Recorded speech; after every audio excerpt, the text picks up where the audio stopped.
Почитувани гледачи, ви благодарам што следите уште една епизода од новиот подкаст на Радио МОВ, новинарски муабети. Со мене денеска во студиото прекрасна млада дама, Енчи Николовска. Ти благодарам што одвои време денеска да бидеш со гледачите на подкастот на Радио МОВ. И сега кога размислував како да ја направам ова најава со тебе, многу си интересна, многу си специфична, затоа што си новинарка и професионално се занимаваш со новинарство и го работиш тоа, меѓутоа од друга страна твојата примарна вокација, образуваност си да бидеш актерка, работиш во театар, цел живот се занимаваш со актерство и сега што е поточно, што е покоректно да кажам, најпознатата актерка меѓу новинарите или најпознатата новинарка помеѓу актерите? Што е поточно од тие две фрази? Здраво, ти благодарам на поканата. И двете мислам дека ќе бидат точни. Затоа што некако мојата приказна и со новинарството и со актерството се испреплетени двете професии што од најмала возраст. Некако и со медиумот, но и со театарот, со глумата се занимавам уште од своја 5-годишна возраст. И двете професии ги сакам подеднакво. И кога ќе размислиме на она или НЗС, 5 клучни прашања, одговорност, наблюдување и мислам тоа е она што ми дава порив за работа и кон едната и кон другата професија.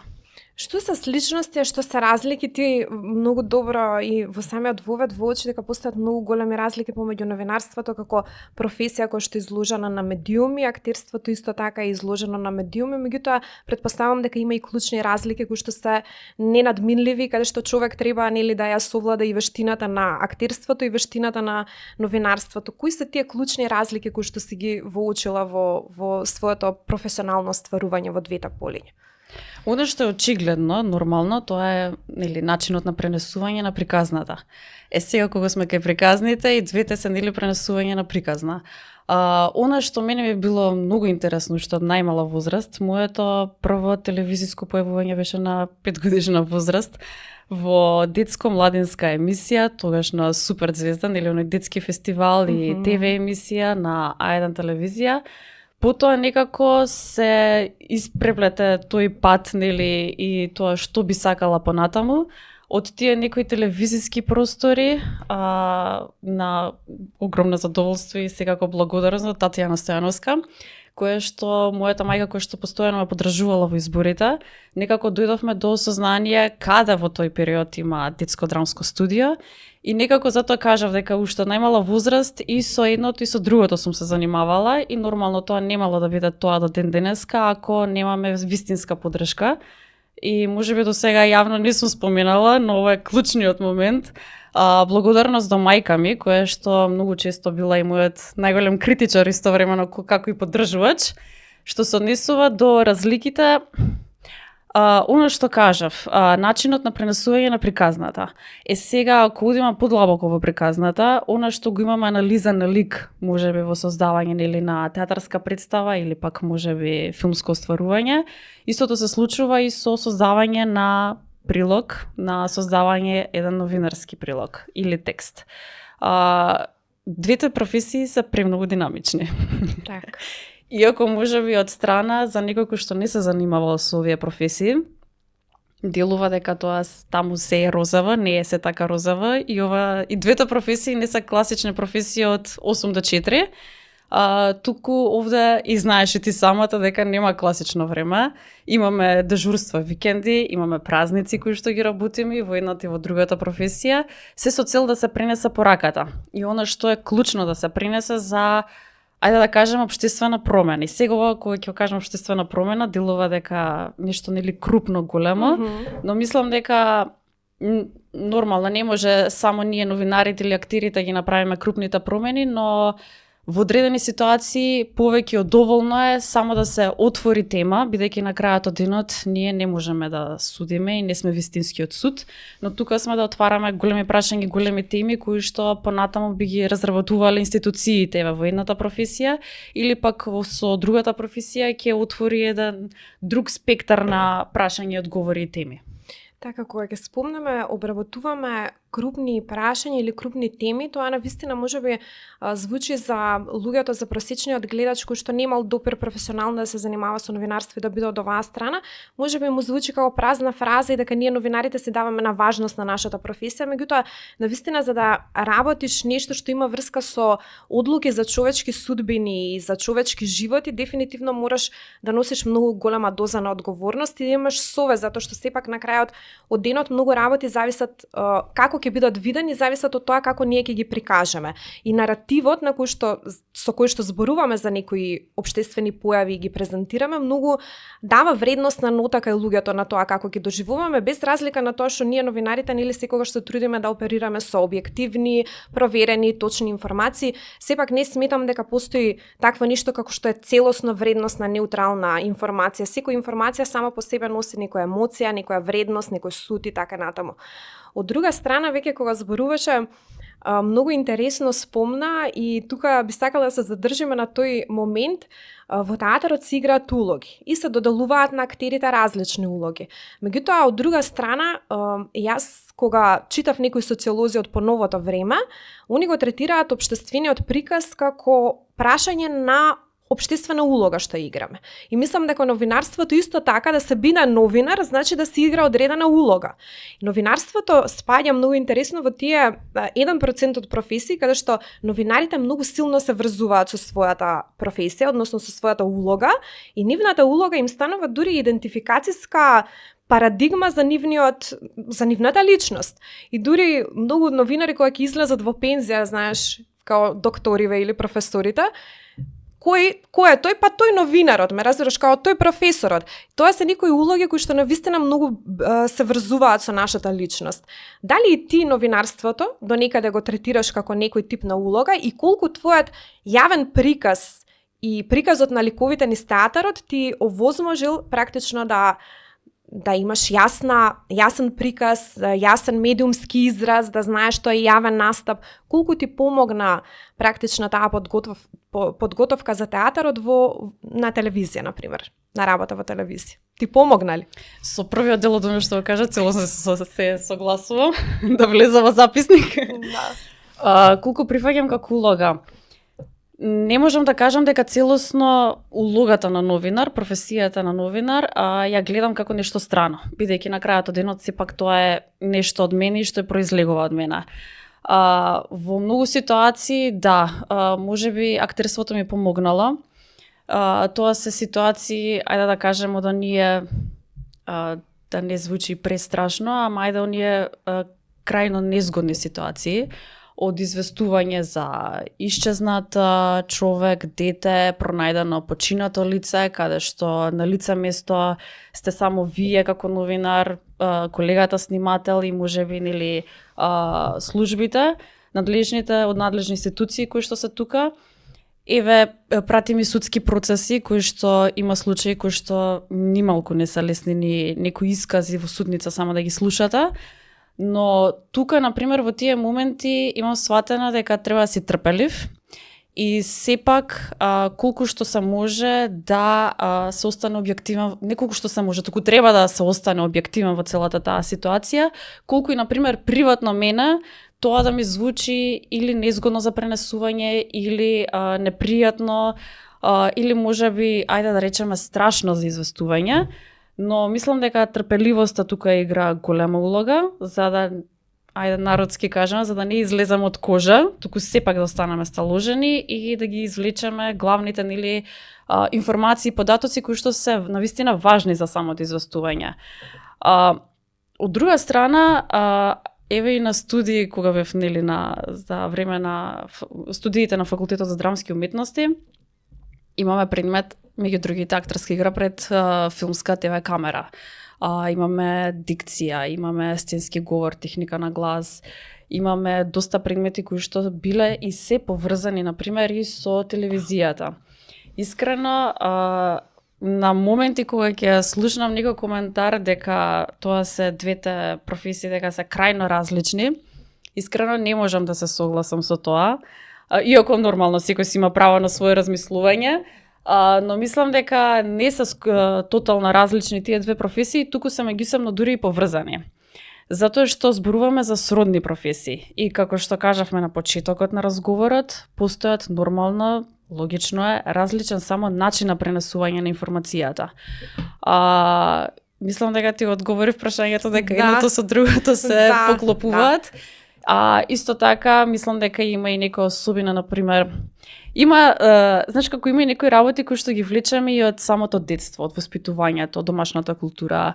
И мислам дека трпеливоста е одлика и е нешто, например, кое што ми произлегло од домашното воспитување и од она, например, низ детството и тинеџерството, мајка ми, например, како ме насочувала за одредени ситуации, бидејќи најверојатно што од малино засватила ќерка и зашто ќе се занимава. Так. Од јас те знам удобна и знам дека мајка ти е многу клучна фигура во твоето растење и во твоето воспитување и навистина чувствувам дека има едно многу силно влијание врз твојата воспитна личност изградено, што е навистина за пофалба, меѓутоа многу често ние децата, дури родителите кога имаат многу големо влијание врз нас, не можеме да го идентификуваме тоа. Ме разбираш, многу често бегаме, не си признаваме или едноставно не сме свесни дека родителите извршиле клучна улога во нашето воспитување. Тука морам да споменам нешто, извини што те прекинав. Додека бев помала и на некои од моите јавни настапи, дали било тоа во некои од емисиите, затоа што после тоа појавување нели во ајде на тие детски и младински емисии, некако патот го проложив по пат на кастинзи, па дојдов до Македонско радио, каде што Софија Врчаковска ми беше ментор. И голема благодарност за сите техники кои што ме научи за зборување нели пред микрофони, за водење радио емисии. Уште од тогаш и уште од тие некако медиумски појавувања, подоцна и за матерските представи понатаму, мајка ми многу често ми даваше критики, дали тоа било за гласот, дали тоа било за, не знам, за дикција, за дали сум брзала, акцентска целост, дали сум кажала, не сум кажала. И тука малку тоа ме нервираше во тие моменти, затоа што од друга страна, например, еве кога ќе сме ги имале тие некои представи или кога ќе сум имала соговорник, нивните родители ги бодреле, браво, супер беше, иако имало грешки, ама тоа е неважно. Мајка ми, например, постојано ми зборуваше за тоа, ама од денешна гледна точка, мислам дека конструктивно избор направила. Точно. Кога зборуваме веќе за современото новинарство, еве и ти напомена неколку вредностни позиции кои што беа доста интересни за тоа каде се движи современото новинарство во смисла како може да ги интегрира различните знаења, вештини што ги стекнуваме можеби преку други образовни програми. Еве ти се завршила актерство, јас сум завршила социологија и некако успеваме еве во новинарството современо да ги интегрираме сите тие знаења и вештини што сме ги стекнале во други сродни, да речам, дисциплини или науки, како и да е. Меѓутоа, интересно за тебе е тоа што ти си репортер и што си постојано на терен. Сега, со однос на тоа дека си актерка, ја, например, прва асоциација би ми било да те видам негде во студио, како водителка, како водиш програма, меѓутоа ти си репортер каде што известуваш, како што рече, за многу чувствителни теми, каде што треба да се остане присебен, каде што треба да се остане максимално професионален. И мене секогаш ми било, јас не сум, например, никогаш работела како репортер, иако следам пресови и така натаму, меѓутоа не сум известувала директно и во живо како ти како телевизиски новинар. Секогаш ми било многу чудно, односно не чудно, туку несфатливо, бидејќи не би било искусено, како можат новинарите во таа ситуација да се воздржат да ги покажат своите емоции. Дали е тоа возможно, дали е тоа потребно и која е поентата на тоа да ги воздржуваме емоциите, односно да останеме професионални. Секогаш сум се прашувала дали има смисла тоа така да биде. Од друга страна, разбирам дека нашата професија е таква каде што доколку ние покажеме емоции, дадеме, например, погрешна насока во тоа како треба да се интерпретираат настаните, со тоа ја контаминираме, да речем, судот на гледачите кој што треба да е од друга страна слободен. Многу често сум видела на телевизија репортери кои што не можат да се воздржат, каде што навистина поради таа човечност испливува на површина и стравот и трепетот на гласот и се просто се чувствува дека имаат борба сами со себе како да ја пренесат приказната за која што известуваат. Например, мене ми беше многу слично тоа искуство со Ранка Милановиќ кога влегов во Ранка Милановиќ, просто јас видов една атмосфера колку и да имав потреба да останам објективна и да го прикажам тоа како гола реалност, како гол факт, едноставно се чувствува виновна, затоа што си викам, ако јас не ја покажам емоцијата на целата оваа атмосфера што ја гледам, јас ги лажам гледачите. И секогаш сум го имала тој конфликт, дали да бидам едноставно човек пред новинар или да се држам професионално до стандардите. Како тебе ти успева тоа? Па не знам дали ми успева. Не знам, јас се трудам. Ова што ќе ја кажам не мора да значи дека така треба, туку просто само тоа е мој личен впечаток и така еве нека остане. При известувањето мислам дека треба сепак да си ги задржиме емоциите без разлика за каква тема известуваме. Јас како Енџи, например, пред одредено линковско вклучување или пак известување за некој небил трагичен настан, можам слободно нели што сакам да размислувам, кој бил во право, не бил во право, тоа е сепак личен став. Кога се појавуваме пред екраните и не само еве за новинарите, ама добро еве сега дека зборуваме конкретно за новинарски приказни. Сакам да кажам дека секој кој што се занимава со јавна професија, можеби треба да го избира на свој начин патот низ лавиринтите како ќе се прикаже пред јавноста, пред публиката. Затоа што, како што каже и ти, се согласувам за тоа, мислам дека треба гледачот, публиката да остане оној кој што на свој начин ќе одреди како требало, што требало, можеби кој би сега на потек да изреагира. Се трудам да не се покажуваат емоциите при такви известување, нормално, при известувањето на такви настани, сите знаеме и според кодекс и етика, треба да се следат сите начела и да се почитуваат тие принципи, затоа што сепак известување за одредена трагедија не е ни малку лесно, затоа што од една страна се воздржуваш за да ги искажеш своите емоции, од друга страна, можеби во непосредна близина или веднаш зад камерите, како што често се случува, се можеби тука роднини, блиски, но оној за кого што ти известуваш. Воопшто не се пријатни таквите ситуации, зборувам како човек, затоа што, еве, последнава една година ни се случи Пулс. Ние во медиумот во кој што работам, телевизија 24, чисто него секој марш го следиме од кучани. Исто така еве, меѓу другите колеги нормално присутни сме и ние во судница. Сведоци сме многу често на немили настани. Така што мислам дека сепак треба да се остане воздржан пред екраните. Сега, ако зборуваме веќе за втората фаза, од што понатаму после тоа известување пред екраните, тоа е уште една цела фаза. Односно, како новинарот да се зачува да не согоре. Како и што треба да преземе понатаму. Секој, па и јас, имаме своји канали, своји некако работи кои што ги преземаме по такви известување. Затоа што не е ни малку лесно. Еве, била некаква трагедија или можеби, не знам, треба да си на терен, пожарот е позади тебе, веќе чувствуваш и веќе паника те фаќа, а на слушалка слушаш дека имаш уште 5 секунди до најава до тебе. Тоа е, например, многу се и тие 5 секунди во тој момент тебе ти се гледаат како 5 часа. Нормално дека тоа кога ќе се заврши, како што кажав, добро е и треба секој да има свој вентил како да се ослободи од тоа. Тоа не те прави помалку човек, далеку од тоа, туку напротив. Дури некогаш во одредени ситуации каде што се истражува или се прави затоа што нели сите новинари со различни работи се занимаваме, од типот некој истражувачко новинарство, некој дневно, така што некогаш е потребно и навистина и разговор со психолог, чисто да излезат тие работи и да видиме кој е начинот за да се помина понатаму, бидејќи ако сме одлучиле дека ќе се занимаваме со вакви професии, уште од самиот старт би требало да знаеме и дека тука не станува збор за популарност. Јас, например, ниту со едната, ниту со другата професија никогаш не сум сакала да бидам тоа што сум, само за да бидам популарна. Туку сум имала некоја цел, приказни кои што сум сакала да дојдат до јавноста, до гледачот, се со цел да им дадеш глас на оние кои што во одреден момент можеби немаат сила, немаат талатки за да бидат доволно гласни, за да таа порака се слушне таму каде што треба.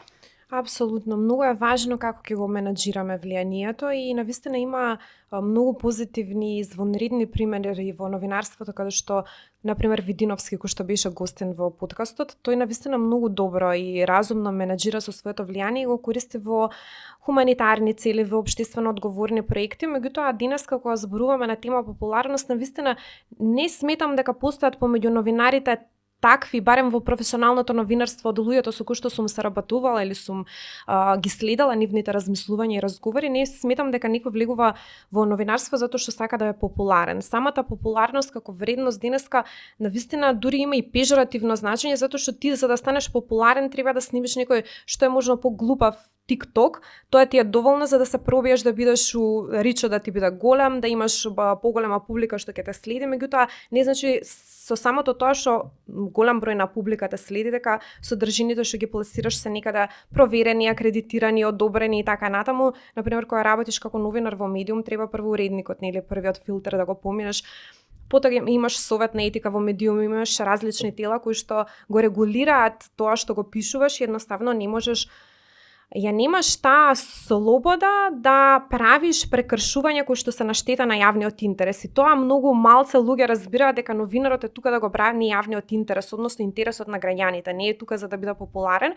И покрај тоа што нашата работа понекогаш подразбира дека ние мора да се појавиме пред камера, мора да се подпишаме. Таква е професијата. Тоа е данокот на професијата. Колку што е тоа добро, на пример, имаме и многу лоши моменти каде што сме многу изложени на јавна критика. Нашата работа е толку јавна што буквално секој може да те поплука, без разлика дали неговото мислење има тежина, нема тежина, дали едноставно кажува став, а ставот како што рече ти го има секој и не може еден став да е помалку битен или повеќе битен од ставот на другиот човек. Едноставно ставовите се еднакви. Меѓутоа добро е кога почнавме на тема став, тоа сакав да те прашам. Каде е тука вредноста на ставот на новинарот? Знаеш зошто? Например, кога пишувам теми, многу често сега ќе кажам некоја слободна интерпретација на фактите до кои што сум дошла и многу често уредниците ми замеруваат, вика, да, ама ти правиш тврдење. Ти како новинар не смеш да имаш тврдење, затоа што ти не си експерт за темата за која што известуваш. Ти треба да ги собереш податоците, експертските мислења и да дојдеш до некој експерт што ќе ти ги интерпретира. Например, фактите до кои што си дошла. Ти сама по себе не си експерт. Дали тоа што ние не сме експерти за ништо или сме експерти за се, ни дава или ни го одзема правото да имаме став и каде ние новинарите го покажуваме нашиот став? Ставот треба да се има, нормално. Сега клучното прашање е во кој облик? Конкретно за пишувањето, дали за прилози, за текстови, како што кажа ти, можеби во таква ситуација би требало да пишуваме колумни или можеби да правиме, да собираме просто некои текстови, тоа на крајот да го склопиме како некаков си дневник и утре ден да излезе во печат. И тоа, таму се нашите ставови. Мислам дека она што ти го кажа каде може да се покаже ставот најверојатно и она што го мислиме е најдобро да се покаже на дело. Сега зашто го кажам ова? Додека ми го поставуваше прашањето, низ глава ми прелета нешто. Тоа е последниот перформанс, меѓу последните, во кој што бев автор и перформер, тоа е Телопростор документарна инсталација. Тој перформанс првичната базата беше истражување, односно собирање податоци за насилство, вознемирување, во каков облик на територија на Македонија, во регионот, така што тоа одзема скоро 2 месеци, мислам дека одзема тој процес, затоа што имавме и некои соработници од регионот исто така. Врз основа на тие собрани податоци се направи перформанс. И ова е перформансот каде што двете професии со кои што се занимавам дојдоа до израз во исто време. Оној став кој што има, например, да речеме, јас го мислам конкретно, јас како Енџи, без разлика со што се занимавам, е дека сепак живееме во општество во кое владее култура на насилство и вознемирување.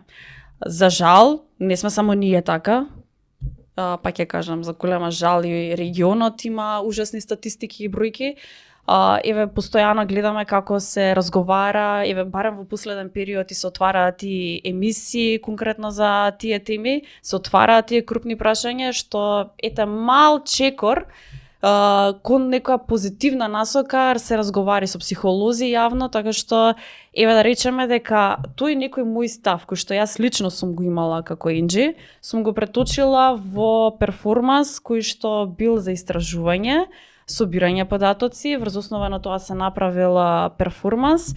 И ете на таков начин, например, јас лично сум кажала дека сум нормално против таква култура. И можеби јас лично сметам дека е премногу тоа застапено и ми смета. Ова само чисто го кажав како пример.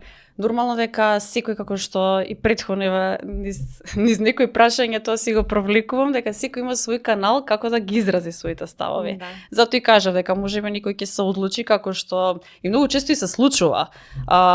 Еве на пример не мора подалеку, еве во регионот исто така имаме многу познати артисти кои што се на хип-хоп сцената, кои што завршиле филозофија, кои што се одлични автори, одлични книжевности и кои што на многу добар начин, можеби суптилен, сега кој како знае да ја прочита по раката, го искажуваат својот став.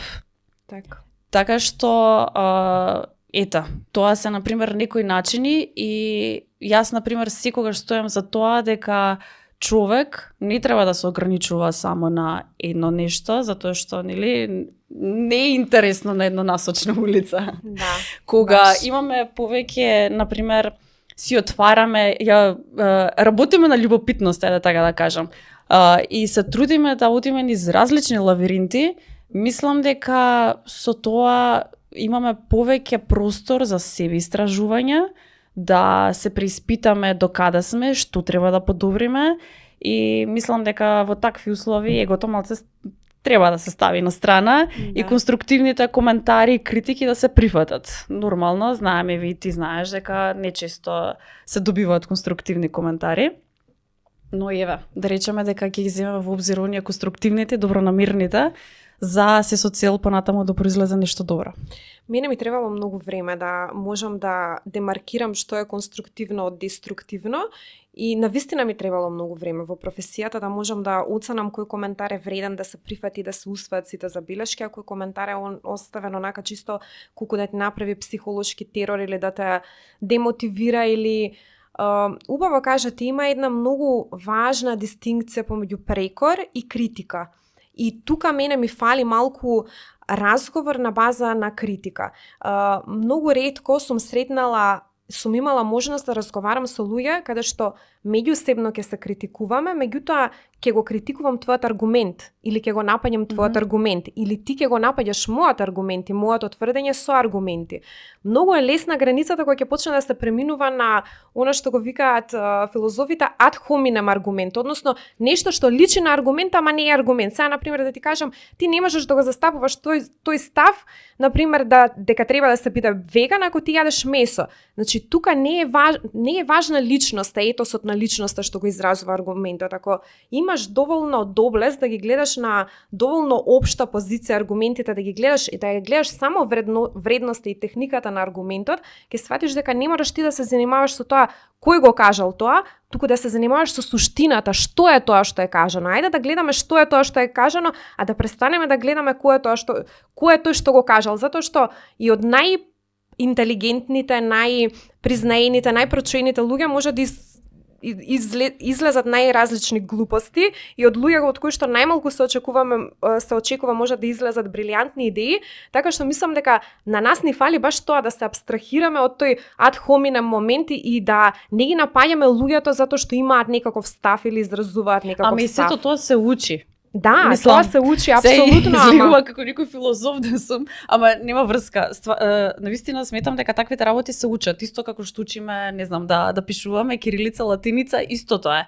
И тука на пример многу зависи од тоа што ќе си речам јас самата со себе. Уште од без разлика, значи со која професија ќе се занимаваш во животот, битно е нормално да си расчистиш што понатаму сакаш од истата и што ќе направиш ти.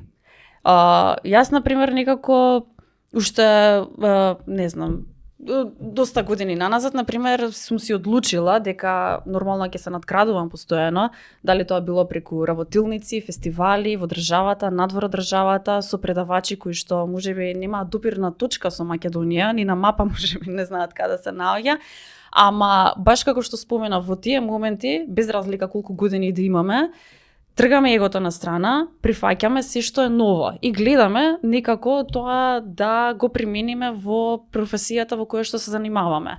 Има навистина доста работи, од работилници до фестивали, до талент академии, сега нормално, секаде има пат на селекција, тој процес можеби не секогаш е мил, затоа што, не знам, некој, например, можеби во одредена ситуација ќе имаат кочница, па сега дали ќе ме одберат, нема да ме одберат, како би реагирал ако не ме одберат и што тоа значи за мене некој да ме одбие. Но кога ќе се тргнат на страна сите тие работи, оставаме простор за некои, например, вакви искуства, кои што без разлика колку години имаме и без разлика колку години се занимаваме во одредени професии, мислам дека навистина тоа треба да се негува, се со цел да не тапкаме во место и да се, нели, да излеземе од таа комфорт зона. Види, стравата е најголемиот непријател на љубопитноста, убаво го кажа ти. И мислам дека јас новинарството си зборувам, нели, во прва лице еднина, го работам само затоа што мислам дека уште имам простор да учам. И во оној момент кога ќе мислам дека се сум научила и се знам, веќе мислам дека нема да се занимавам со новинарство, ќе одберам некоја друга професија, каде што навистина ќе имам мотив да, како што рече ти, тоа е проект на саморазвој. Не ја работиме професијата затоа што треба да ја сработиме од 8 до 4 да земеме плата, туку затоа што гледаме некоја повисока цел. И се дор гледаме некоја повисока цел, таа професија предпоставам дека ќе не мотивира и ќе не удржи да ја работиме. Дали вреди денеска да се работи новинарство? Се помалку млади новинари, среќавам, ти си една од најмладите новинари што ги знам во телевизиски проект, што работат во телевизиски медиум. Многу малку млади луѓе среќавам вака по академии, по конференции, што имаат мотив да се занимаваат со новинарство. Гледам сега и во високото образование имаат проблем да ги мотивираат, да ги стимулираат студентите да се запишуваат на новинарство. Имаш во една година по 3-4 студенти не се одржуваат ни предавања, навистина е многу лоша ситуацијата со катедрата во новинарство. Вреди ли да се работи новинарство во Македонија? Затоа што види, ти си новинар и актер, јас сум новинар и колумнист и писател. Некој е новинар и мојот уредник е исто новинар и актер. Сите сме новинари, уште нешто друго. Цело време го имам тоа чувство дека не е доволно да се преживее само од новинарство и затоа ние силом прилике мора да работиме и нешто друго. Да, тоа со бројката и статистиката, за жал така е. Во моментов јас сум на постдипломски студии на правниот факултет и се помалку и помалку студенти има.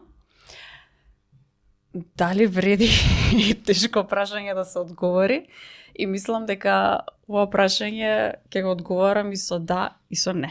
Така. Да, затоа што јас сум одбрала на некој начин, можеби сум слушала совети, коментари од повозрасни, далеко поискусни од мене во тој период, но сепак сум одлучила.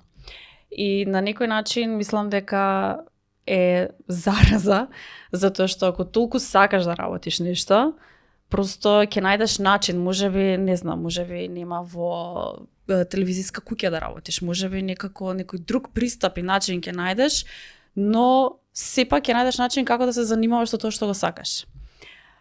Не, затоа што свесни сме, сведоци сме и ти многу добро знаеш дека нормално има и притисоци понекогаш од различни страни, има секакви и негативни работи кои што можеби се споменуваат или не се споменуваат толку често.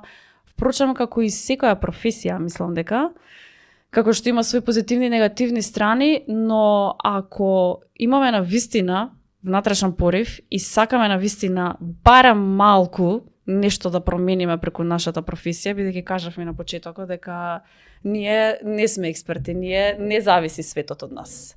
Така што мислам дека ако навистина некој е подготвен, прво да си расчисти дали е подготвен да се занимава со професијата, тогаш да, слободно може да плива во водите, па сам да види каде ќе заврши. Од друга страна, денеска еве јас сум дел од таа млада генерација, живееме во едно поинакво време каде што затоа и споменав дека можеби на различен начин информацијата и одредена приказна ќе стигне до гледачот. И тоа е сосема оправдано и мислам дека не треба да се ограничуваме и дека не треба да живееме по одредени, например, формати, да кажеме, како што било и претходно. И јас сум за тоа дека да, секогаш треба и да се прифати она што е ново, иако тука е присутен стравот, како што кажа пред малку, страв од непознатото, кој што секогаш ќе биде присутно, но ајде да видиме кои предизвици ќе ги донесе. Така што одговорот на моето прашање е и да и не. И сосема компатибилен на твоите години, на твојата младост и тој е пример како еден млад човек размислува. Сакам да кажам дека ја имаш таа отвореност што треба да ја има младиот човек кога пристапуваш на една професија и токму тоа е нешто што му фали на новинарството, многу помлади луѓе кои што ќе донесат една нова амбиција, една нова перспектива на самото новинарство. Кажа една многу интересна реченица: светот може без новинарите. Денеска многу често се зборува за тоа дали може вештачката интелигенција да замени одредени професии. Многу луѓе стравуваат дека нивните професии ќе бидат заменети од роботи, од вештачка интелигенција, од сето она што е бреме на современието.